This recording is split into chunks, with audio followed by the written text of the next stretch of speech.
Assalamualaikum warahmatullahi wabarakatuh. Halo semuanya, selamat datang di The Research Pod atau bisa kita singkat Repot. Bukan repot ya teman-teman. Hari ini aku akan nemenin kalian dari awal sampai akhir. Selaku host, aku akan mengenalkan diri dulu ya. Aku Sita yang akan menemani kalian, jadi jangan bosan-bosan ya. Hari ini kita episode pertama syuting di studio Markom Bisnis Digital. Tempatnya nyaman, bikin suasana produktif, pokoknya bikin obrolan kita makin seru deh. Nah, hari ini kira-kira kita akan bahas tentang apa ya teman-teman? Menurut aku sih topik kali ini cukup menyentil ya bagi kita mahasiswa gitu. Jadi topik yang kita akan bahas adalah tentang AI. Sebenarnya AI itu apa sih? Secara gambaran umum, Artificial Intelligence atau kecerdasan buatan adalah teknologi yang dirancang untuk meniru cara berpikir dan berperilaku manusia. AI ini udah tersebar guys di mana aja. Mau di autocorrect di HP kita bisa ada, terus juga ada di untuk kita cari jawaban instan juga bisa. Nah, mahasiswa sering jadiin AI ini sebagai teman belajar dadakan. Tapi sebenarnya AI ini beneran bermanfaat atau enggak ya teman-teman? Sebenarnya bermanfaat, tapi bisa jadi juga ada sisi lain yang bisa menjadi jebakan. Kayak kita lebih sering bergantung sama AI, jadinya pikiran daya kritis kita bisa berkurang. Nah, itu dia yang akan kita bahas hari ini, yaitu peran dan dampak AI terutama di sisi mahasiswa. Supaya lebih lengkap, hari ini kita akan membahas topik ini dengan dua perspektif teman-teman. Ada dari kacamata psikologi dan juga dari kacamata teknik informatika. Nah, pastinya aku ngebahas ini gak sendirian dong. Aku udah ditemenin sama dua narasumber keren kita. Yang pertama ada Kak Aisyah dari psikologi yang akan membahas bagaimana AI mempengaruhi aspek psikologis mahasiswa. Ada juga Kak Zaki yang akan membahas dari sudut pandang teknis dan perkembangan teknologinya. Oke, kita sapa dulu kali ya teman-teman untuk narasumber kita. Halo Kak Aisyah, halo Kak Zaki. Halo. Oke, bagaimana nih Kak kabarnya? Nah, alhamdulillah baik ya Kak Zaki ya. Kak Zaki gimana nih? Alhamdulillah baik sih. Alhamdulillah, udah sarapan ya tadi Udah, ya. Alhamdulillah. Alhamdulillah, soalnya kita hari ini obrolannya walaupun seru, ringan, tapi tetap butuh amunisi lebih. Sorry ya Kak, ini agak typo. It's okay. Oke, mungkin sebelum kita masuk ke pertanyaan yang lebih inti kali ya Kak, aku mau bertanya nih untuk Kak Aisyah dan Kak Zaki. Bagaimana pendapat Kakak secara umum mengenai perkembangan AI sekarang, terutama untuk mahasiswa? Mungkin boleh dijawab dulu sama Kak Zaki atau Kak Aisyah? Dari aku dulu ya? Kak Zaki dulu. Jadi perkembangan AI untuk mahasiswa? Mahasiswa, benar. Mungkin kita lihat dari ini dulu ya, apa namanya, AI pertama kali ada ya kan? Nah, jadi kan dulu tuh pas, kan kebetulan saya semester 21 nih, semester 8. Awal-awal itu kan AI itu kan kayak nggak begitu ini ya, digembar-gemborkan gitu. Mungkin karena masih di training gitu kan, masih belum overpower banget itu, nggak kayak sekarang. Sekarang semua tugas udah pakai ChatGPT gitu. Apalagi di sosmed itu ada yang ngerjain skripsi itu udah pakai ChatGPT juga kan. Iya, dan itu maksudnya secara sah gitu loh kadang kan. Iya, Itu sih kalau dari pendapat aku. Kalau menurut Kak Aisyah bagaimana? Kalau menurut aku secara pribadi perkembangan AI itu betul yang dikatakan Kak Zaki tadi. Perkembangannya di masa sekarang tuh udah booming banget gitu ya. Apa-apa AI. Mau cari sedikit tentang yang kadang tuh sampai pola pikir kita, bentuk pikiran kita nggak diupdate gitu untuk pikir panjang. Karena kita mikirnya ya udah instan aja, ada yang di depan mata gitu. Kayak gitu sih. Oke, berarti menurut Kak Zaki dan Kak Aisyah untuk perkembangan AI ini sangat maju ya Kak ya, juga sangat membantu. Tapi ada sisi lainnya yang bisa kita bahas nih. Mungkin di sini kita masuk ke sisi psikologisnya ya kali ya Kak. Waduh. Oke, jadi untuk menurut Kak Aisyah nih kan, bagaimana sih dampak? Tadi Kakak ngomong kan, kalau misalkan daya berpikir kritis kita bisa jadi agak menurun nih gara-gara ada AI kan jawaban instannya tersebut. Menurut Kakak ada gak sih dampak psikologis yang bisa muncul nih kalau misalkan mahasiswa terlalu sering bergantung sama AI untuk menyelesaikan tugas atau belajar? Terus bisa gak kayak AI ini menurunkan kepercayaan diri sama motivasi internal dari diri mahasiswanya itu? Boleh Kak dijawab? Boleh nih. Oke, kalau misalnya kita lihat nih perkembangan AI ini dari segi psikologinya, sebenarnya dampak yang ada dan nyata tuh banyak Kak sebenarnya. Apalagi kalau misalnya kita lihat nih di kehidupan yang sekarang tuh yang seperti yang aku tadi bilang secara garis besar bahwa apa-apa gerak sedikit kan pakainya AI ya. Benar. Kebiasaan yang berulang itu kalau dari segi psikologi itu akan nanamin sebuah pola. Jadi pola itu akan terbentuk dengan sendirinya. Jadi dalam diri kita ini secara sadar maupun nggak sadar, karena udah dipaparin secara terus menerus, itu yang membentuk pola. Jadi tuh kita ada namanya motivasi intrinsik. Jadi kita itu udah nggak ada dalam diri kita ini udah untuk nemuin kepuasan buat hal itu tuh udah berkurang. Jadi kayak sudah terbentuk pola instan gitu dari segi psikologinya. Nah, terbentuk pola instan itu yang ngebentuk kita jiwa kritis dalam berpikir itu menurun. Karena tuh misalnya contohnya nih satu kalimat. Biasanya kalau misal ini menurut pengalaman aku juga ya di Combine. Jadi kalau misalnya dulu semisal nih kita dikasih pertanyaan, kalau misalnya kita nggak terbiasa sama AI, kita kan pikiran kita kan berkembang kan kemana-mana nyangkut pautinnya. Tapi kalau misalnya kita udah bergantung nih sama AI itu, kita bakal belum mau berpikir, kita langsung buka nih. Benar, nah, spontan kan ya. Nah, spontan. Nah, terus kalau misalnya setelah itu tadi tentang motivasi ya. Iya, benar. Nah, kepercayaan diri dan motivasi internal. Karena adanya tadi ketergantungan. Nah, pola tadi kan membentuk ketergantungan ya. Nah, dari ketergantungan ini maka tuh kita kalau misal karena kebiasaan, kita bakal ada rasa ketidakpercayaan diri yang tumbuh dari diri kita. Karena semisal tuh kita kayak sudah pakai standar AI. Jadi kalau misal tanpa AI, misal contohnya kita lagi biasanya kerjain yang online, kita kebiasaan kan ngetik di AI gitu enak. Gak bakal ketahuan sama si dosennya kan ya. Bener juga ya Kak. Benar kan. Tapi pas tiba-tiba nih kuis, diterpa kuis kita. Nah itu yang misalnya dari sisi psikologisnya tuh kita bakal diterpa. Aduh gimana nih? Cemas. Yang pertama cemas. Terus tuh percaya dirinya menurun. Nah karena dia udah punya standar tinggi. Nah, apa-apa itu harus sudah terstruktur seperti AI. Nah, terus akhirnya apa yang ngebentuk kita ujung-ujungnya? Akhirnya kita merasa nggak percaya dirinya turun. Terus kita merasa kayak kayaknya aku udah kayak pokoknya motivasinya udah kayak gagal deh, kayaknya aku gagal nih gitu. Padahal tuh itu yang membentuk sebenarnya dari awal kita sendiri yang membentuk hal itu kayak gitu Kak sih ketergantungan tadi itu nggak sih?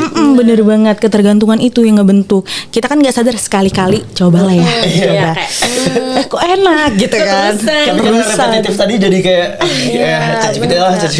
Nah, ini otak sebenarnya ngelemah Kak kalau dari segi psikologisnya kan.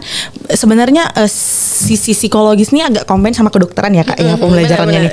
Nah, jadi tuh otak yang terus diterpa kayak hal-hal mungkin secara naluri kita bilang enak ya. Tapi di instan enak banget nih, mempersingkat waktu apalagi yang dulu biasa dikerja seminggu jadi sehari bisa saset.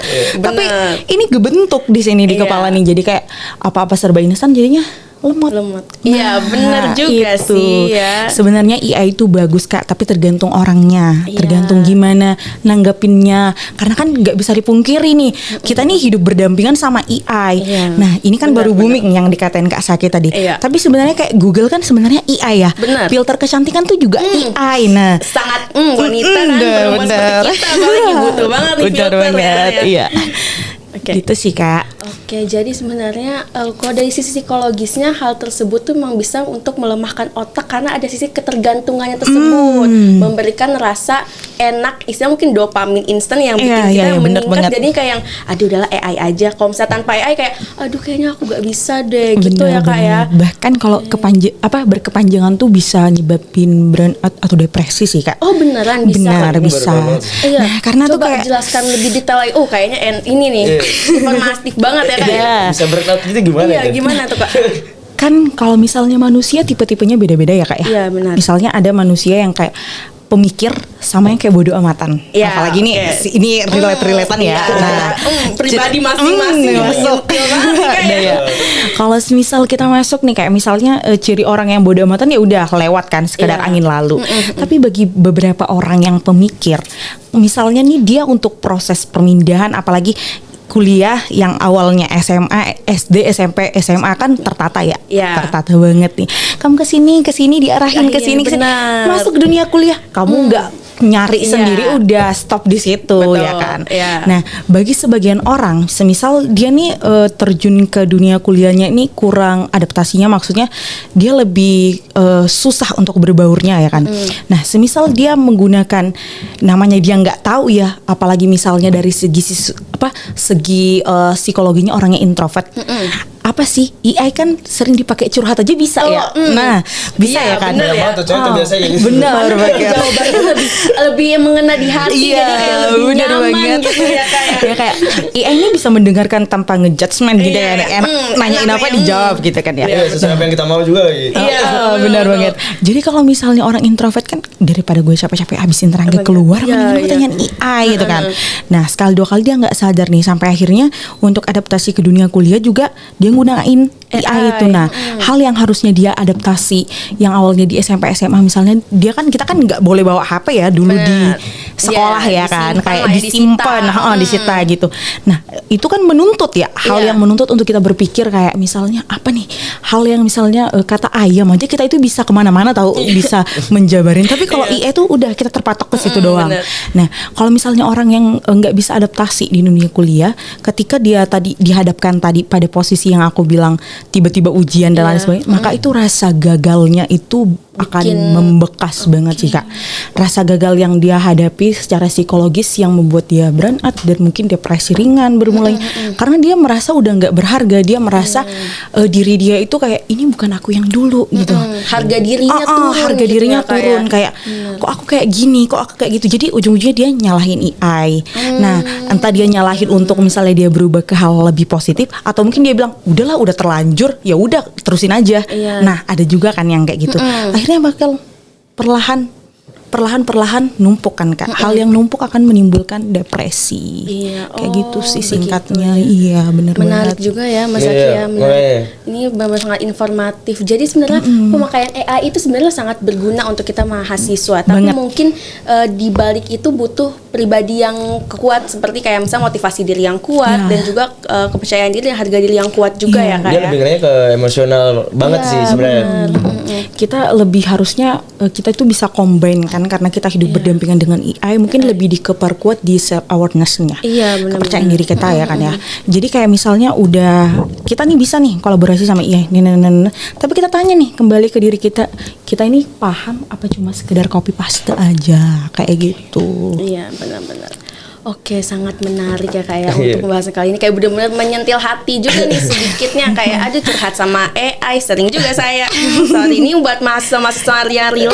Waduh nih guys, kalian harus tingkatin nih self awareness kalian ya. Mungkin untuk sekarang masuk nih ya ke teknik informatika nih. Kalau menurut Kak Zaki, kan tadi kita sudah Kak Aisyah sudah menjelaskan kalau misalkan ada beberapa dampak bahaya, misalnya kayak istilah dampak bahaya kalau misalkan pribadi itu sendiri tidak awareness terhadap Bener. dirinya masing-masing. Bener. Nah, menurut Kak Zaki bisa gak kayak jelasin aja secara sederhana nih gimana sebenarnya tuh cara Chat GPT atau AI itu bekerja, karena kan dia mengeluarkan kata-kata yang kayak kita ini kena banget di kita dan akhirnya kita nyaman terus segala macam. Iya. Kakak bisa nggak menjelaskan itu juga sebenarnya kalau misalnya dibilang tuh bisa seberapa pintar si AI ini gitu? Mungkin dari cara kerja dulu ya. Sebenarnya AI itu kan dibangun dari machine learning. Jadi kalau misalnya di informatika itu kan ada kayak machine learning, deep learning dan lain sebagainya gitu kan. Nah, dia tuh menggunakan data-data yang seperti itu singkatnya. Oke. Jadi dari data-data itu yang semuanya udah ada itu simpelnya tuh kayak ini. Pernah nggak kalian pas minta tolong bikinin foto ChatGPT? Oh iya Terus iya. pakai Iya. foto orang lain. Iya, Nah, iya, itu kayak gitu tuh. dia mengambil pola, Iya, pola gitu bisa, juga kan bisa ya, kayak gitu. kan? Bener. Iya. Nah, Oke, kayak gitu oke. cara kerjanya. Oke. Jadi sama kayak misalnya tuh kayak Gemini. Akan ada yang membedakan tuh antara ChatGPT sama Gemini. Iya. Nah, kalau Gemini itu ketika kita nge-search di Google aja itu dia bisa muncul rekomendasi kan sekarang. iya, Nah, benar, karena benar. dia punya data-data kayak gitu semua. Oh. Terus juga ada yang membedakan juga kan kayak mereka tuh yang satu misalnya ChatGPT punya data yang seperti ini, Gemini juga punya data yang seperti ini. Jadi kayak gitu. Kadang juga ada berbeda juga kan, kalau Bener. misalnya dari satu AI ke AI yang lain Bener. beda di gitu. Bener, karena AI itu luas. Jadi misalnya ada AI yang buat khusus untuk ngoding, khusus untuk kita interaksi misalnya bikin karakter yang ini AI-nya mau kayak gimana, itu bisa juga. Kayak gitu. Saya AI itu ada banyak, ada luas, ada generatif, ada super gitu, ada banyak Jadi sebenarnya. banyak. Oh, jadi AI itu juga kayak istilahnya terbagi untuk berbagai bidang juga Bener. gitu ya kayak. Iya, bener. Oh, oke, tapi istilahnya mereka itu juga menggunakan pola yang sama seperti sebelum-sebelumnya gitu. Atau ada bisa jadi pola baru yang membentuk mereka gitu. membelajar dari apa yang telah dilakukan sebelumnya. Oh. Jadi kayak gitu. Sebenarnya itu mungkin kayak dari anak kecil, terus dia tumbuh besar gitu, makanya dia tuh jadi pinter.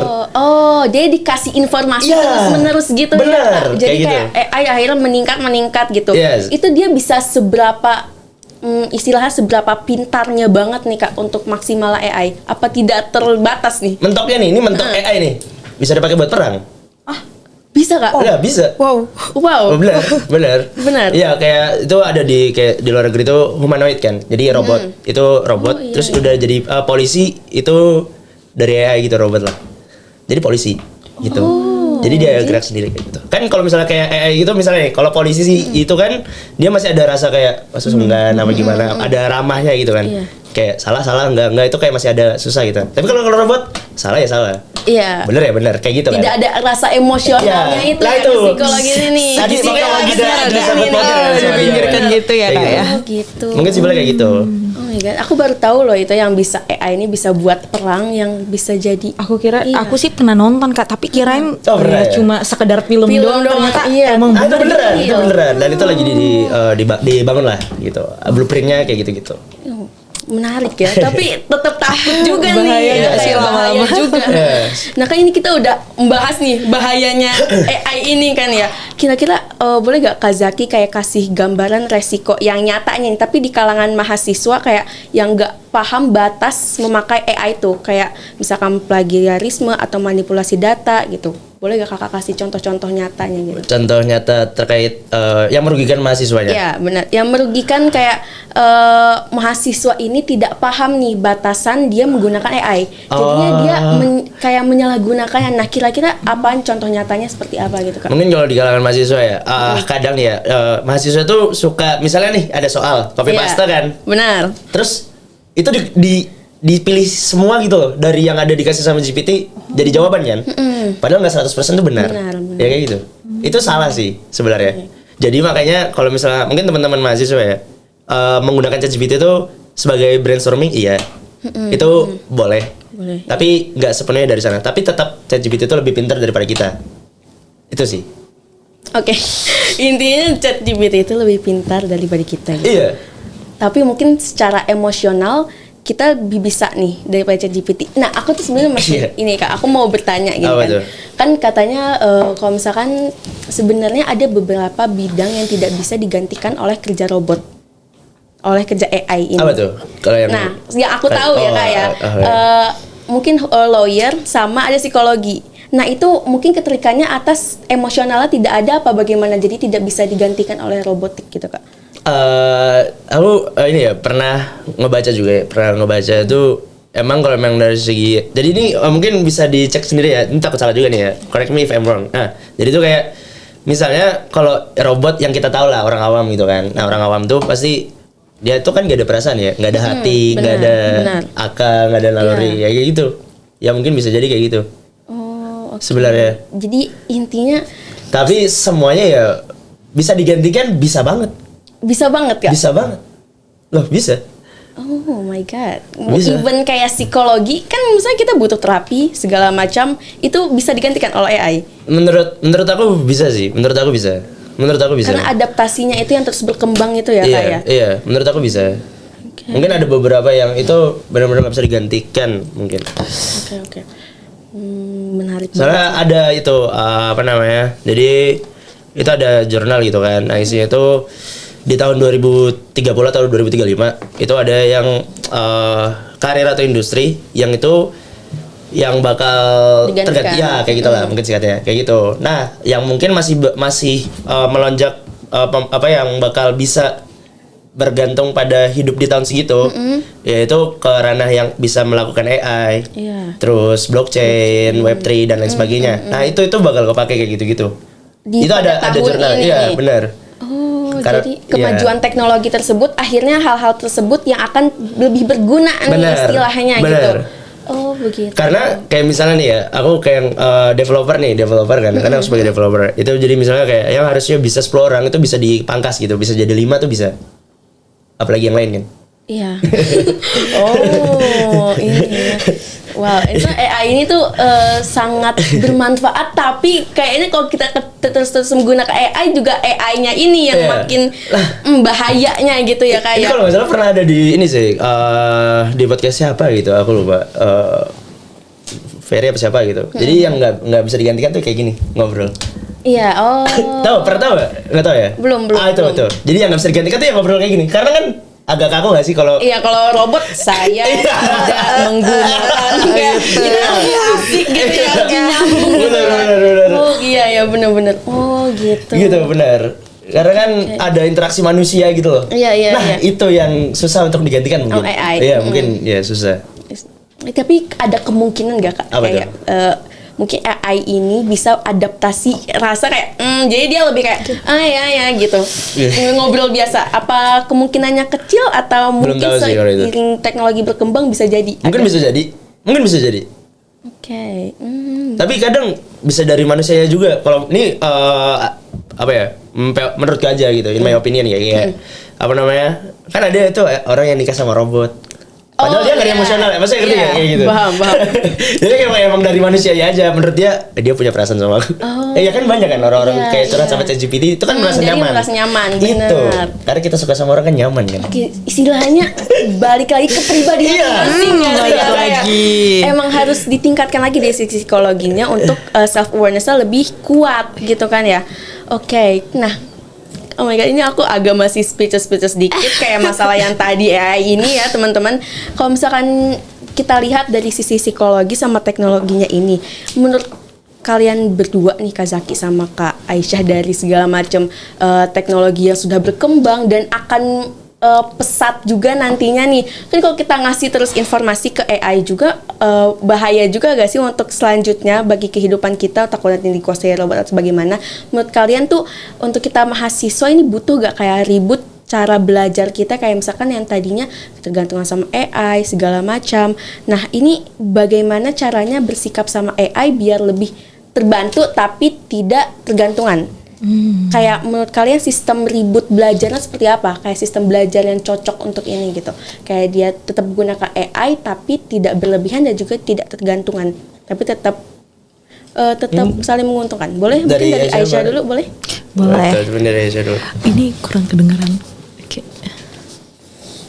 Oke. Nah, tadi kan pertanyaannya apa ya? Nggak kedengeran soalnya. Oke, mau diulang lagi boleh? Boleh, soalnya tadi nggak kedengeran. Oh oke. Jadi kita dalam mahasiswa ini kan sudah ada beberapa mahasiswa yang ketergantungan sama AI.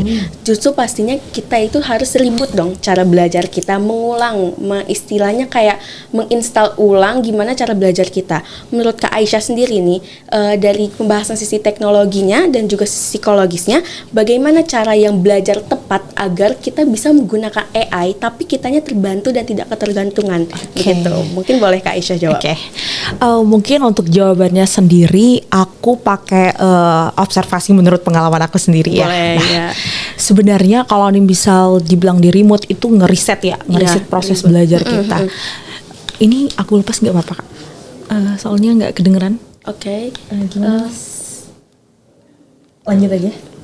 Oke. Lanjut. Nah, maksudnya kalau misalnya berdasarkan pengalaman aku pribadi, kalau misalnya aku masih proses nih adaptasi sebenarnya kan, apalagi masih semester 2 ya. Benar. Masih pokoknya tuh arahnya masih kesini kadang juga. Gitu ya. Walaupun misalnya jurusannya psikologi, nggak menutup kemungkinan di dalam diri ini sebenarnya juga ngomong kayak misal ini udah bener nggak ya, arahnya kayak apa ya, ini arahnya kemana ya, itu gitu masih ya. kayak kepikiran kayak gitu. Nah sampai akhirnya aku nemuin satu hal, ini kan nge-remote hal belajar di kuliah tuh sebenarnya kalau misalnya berpikir tentang yang bagus yang mana, yang jelek yang mana, poinnya itu tergantung orangnya sebenarnya. Oke, balik lagi nih ke pribadinya.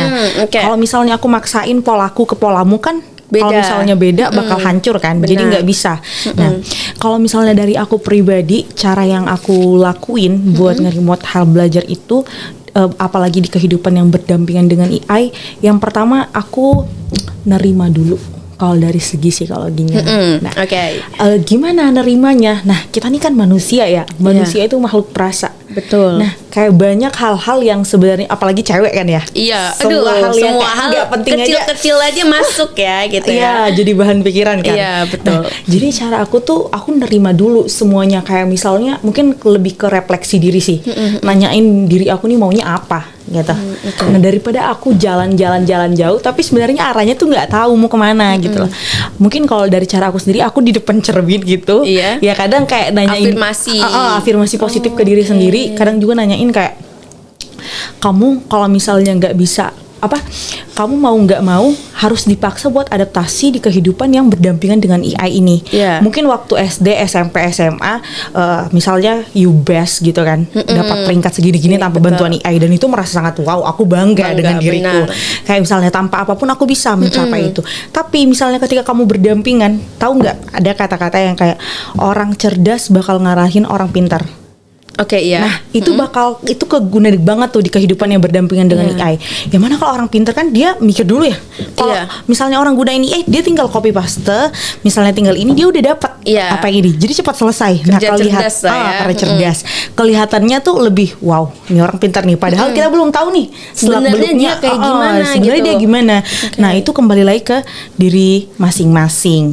Nah, sampai akhirnya aku nih milih jalan yang mana, yang tadi kan kembali ke diri sendiri ya. Maaf ya Kak, agak belibet nih muter-muter. Tidak apa-apa. Nah, misalnya kembali ke diri sendiri, nanyain refleksi diri kayak maunya kayak apa. Setelah nemuin itu, aku penguatan diri lagi, self awareness lagi tentang kepercayaan diri aku. Kayak kamu nggak bisa pungkirin hidup berdampingan sama AI ini, tapi terima, kamu jangan jadikan AI itu sebagai bahan tekanan kamu, tapi ajak kolaborasi. Oke. Nah, itu cara aku sih, ajak kolaborasi. Maksudnya gimana kolaborasi itu? Yang mana kalau misalnya AI memang membantu sih cari ilmu cepat. Tapi kamu harus refleksi, tanyain ke diri kamu paham nggak? Jangan Gimana cuma nih jawaban sekedar AI? AI itu jangan cuma sekedar misalnya kita nih gunain AI cuma buat sekedar nyari hasil. Sampai akhirnya kita lupa hal-hal bermakna di dalamnya. Padahal kan proses belajar itu sebenarnya dilewati proses sama kebermaknaannya, Benar. bukan hasilnya. Oke. Nah, jadi kayak gitu sih Kak. Oke, kalau jadi cara mungkin aku. kalau misalkan Kak Aisyah ini lebih menerima dulu nih hasil AI-nya, baru merefleksikan ke diri sendiri. Kayak kamu harus bisa membedakan mana nih yang beneran bermanfaat, atau kamu tuh misalkan kamu bisa mikir sendiri, kalau butuh bantuan baru kamu ambil AI ini sebagai salah satu brainstorming kamu gitu. Iya, sama kayak nggak apa-apa loh kalau misalnya salah. Iya, Kalau oke. misalnya AI itu kan punya standar ya. Bener. Tapi kalau misalnya kita udah nerima nih dari dalam diri kita bakal punya afirmasi kayak nggak apa-apa Nggak kok apa-apa. salah, itu hasil kamu sendiri, daripada kamu benar. Iya, benar-benar. Tapi hasil AI. Gitu. Oke. Kalau menurut Kak Zaki bagaimana caranya? Kalau dari aku tuh menurut aku sih ke orangnya dulu. Jadi misal nih, Oke. jadi AI itu bergantung sama apa yang kita perintahkan ke dia, instruksi. Nah, jadi apa yang kita perintahkan ke dia itu kan berdasarkan basis knowledge-nya yang kita miliki kan. Jadi kayak misalnya sama-sama ada dua orang yang satu ini dia developer selama 5 tahun, tapi yang satu ini cuma 1 tahun. Itu ada pengalaman basic yang berbeda, jam terbang yang berbeda, gitu kan. Oke. Nah, itu hasil yang diberikan tuh bisa jadi berbeda juga. Bisa jadi yang lebih bagus yang umur 5 tahun, yang tadi pengalaman 5 tahun. Itu karena dia punya basic knowledge yang ketika ingin diberikan diinstruksikan ke AI, itu hasilnya bisa memuaskan dan mempersingkat waktu gitu. Karena biasanya aku pun bahkan kerja pun juga menggunakan AI untuk problem solving. Nah, itu ada kaitannya tadi sama kayak saya. Jadi kayak kalau yang bikin kadang susah itu ini sih terkait ke problem solvingnya. Karena biasanya kalau di IT di ranahku ya, di industriku tuh basicnya kan sebagai developer kan harus bisa melakukan problem solving. Benar. Gitu. Jadi cara berpikirnya itu bisa mungkin bisa perlahan pudar gitu sih. Tapi ada tadi balik ke sebelumnya itu mungkin yang nggak bisa, yang bakal biar nggak digantikan oleh AI, yaitu kita bisa Menguatkan self awareness tadi pribadi. Sama AI. Jadi kita menggunakan AI. Oh, menggunakan AI. Iya, itu biar nggak digantikan. Jadi orang yang kerja tradisional dengan orang yang kerja menggunakan AI, ya itu lebih better lah. Karena di lingkunganku kayak gitu tuh kelihatan banget. Karena kan mungkin di aku ya yang interaksi terus gitu ya sama AI kan. AI, benar. Iya, jadi lebih beda gitu hasilnya. Oke, baik. Menarik ya untuk pembahasan Kak Zaki, karena saya juga psikologi, jadi saya mungkin lebih relate dengan Aisyah yang bilang, tapi untuk Kak Zaki ini mau menambah insight baru ya teman-teman. Oke, jadi menurut kesimpulan hari ini tuh menurut aku mungkin AI itu beneran bermanfaat ya Bener. untuk kehidupan kita, apalagi Bener. di teknologi yang sudah maju ini. Kita harusnya hidup berdampingan, Iya, bener. berkolaborasi, Bener. bukan malah ketergantungan. Jadi benar. kita sendiri pun pribadi masing-masing harus meningkatkan nih self awareness kita, Bener. ribut cara belajar kita Bener. juga, begitu ya teman-teman. Wah teman-teman, ini info yang sangat penting dan insight yang sangat menarik gitu ya. Jadi penting banget untuk kita mulai ribut cara belajar kita, bukan berarti meninggalkan AI, tapi memanfaatkan dengan bijak dan sadar. Terima kasih banyak nih buat Kak Aisyah sama buat Kak Zaki Iya. atas sharing insight yang luar biasa dan sangat menarik banget untuk dibahas ya. Oke, dan terima kasih juga buat kamu yang udah nonton dari sampai akhir. Semoga obrolan ini bisa jadi bekal kamu untuk mahasiswa yang melek teknologi tapi tetap kuat secara mental dan juga intelektual. Sampai ketemu lagi di episode The Research Report berikutnya. Bye-bye semuanya.